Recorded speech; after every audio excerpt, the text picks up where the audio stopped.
ನನಗೆ ಶ್ರೇಯಸ್ ಬಂದು ತುಂಬಾ ಚಿಕ್ಕ ಪರಿಚಯ, ಇತ್ತೀಚೆಗೆ ಪರಿಚಯ ಆಗಿರೋದು. ಬಟ್ ನನ್ನ ಸಿನಿಮಾ ರಿಲೀಸ್ ಆದಾಗ ನನಗೆ ಫಸ್ಟ್ ಕಾಲ್ ಮಾಡಿದ್ದು ಶ್ರೇಯಸ್ ಸರ್. ತುಂಬಾ ಪ್ರೀತಿಯಿಂದ ಕಾಲ್ ಮಾಡಿ, "ಚಿನ್ನ ನೀನ್ ಗೆಲ್ಬೇಕು" ಅಂತ ಹೇಳಿದ್ರು. "ಚಿನ್ನ ನಾನ್ ಹೇಳ್ತೀನಿ ನೀನ್ ಗೆಲ್ಬೇಕು. ನೀ ಗೆಲ್ಲೋದನ್ನ ನಾನ್ ನೋಡ್ತೀನಿ. ನಿನಗ್ ಸಪೋರ್ಟ್ ಆಗಿ ನಾನು ಯಾವಾಗ್ಲೂ ಇರ್ತೀನಿ. ಅಂಡ್ ಹಸ್ದವ್ರಿಗೆ ಊಟ ಸಿಗ್ಬೇಕು. ಸೊ ಹಂಗೆ ಯಾರಿಗೆ ಸಿನಿಮಾ ಮೇಲೆ ಪ್ಯಾಷನ್ ಇದೆ, ಯಾಕಂದ್ರೆ ನಾವಿಬ್ರು ಬೇರೆ ಏನು ಮಾತಾಡಿಲ್ಲ ಇವತ್ತವರೆಗೂ. ನಿನ್ನೆ ನೈಟ್ 3 ಗಂಟೆವರೆಗೂ ಬರೀ ಸಿನಿಮಾನೇ ಮಾತಾಡ್ಕೊಂಡ್ ಮಲಗಿದ್ದು, ಹೆಂಗ್ ಪ್ರಮೋಟ್ ಮಾಡ್ತೀಯಾ, ಏನು ಎತ್ತ ಅಂತ. So thank you so much ನನ್ನ ಜರ್ನಿಯಲ್ಲಿ ಸಪೋರ್ಟ್ ಆಗಿರೋದಕ್ಕೆ. ಅಂಡ್ ನೀನ್ ಲೈಫ್ ಲಾಂಗ್ ನಿನ್ ಜರ್ನಿಯಲ್ಲಿ ನಾನ್ ಸಪೋರ್ಟ್ ಆಗಿರ್ತೀನಿ. ಅಂಡ್ ಫಸ್ಟ್ ನಾನೇ ಸಿನಿಮಾ ನೋಡಿ ನಿಂಗೆ ಹೇಳ್ತೀನಿ ಹೇಗಿದೆ ಅಂತ.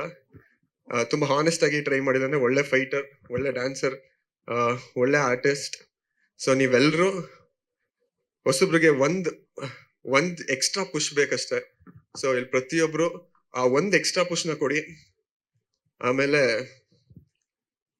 ನಾವು ಒಂದ್ ಸ್ವಲ್ಪ ಚೆನ್ನಾಗಿ ಮಾಡ್ತೀವಿ ಎಲ್ಲ. ಅಂಡ್ ಮೀಡಿಯಾದವ್ರಿಗೆ thank you so much sir. ಇವಾಗ ನನ್ನ ರಾಯಲ್ ಮೂವಿ ರಿಲೀಸ್ ಆಗಿತ್ತು, ತುಂಬಾ ಚೆನ್ನಾಗಿ ಪ್ರಮೋಟ್ ಮಾಡಿದೀರಾ. ಅಂಡ್ ಅದೇ ತರ ವಿಷ್ಣು ಪ್ರಿಯಾನು ಪ್ರಮೋಟ್ ಮಾಡಿ.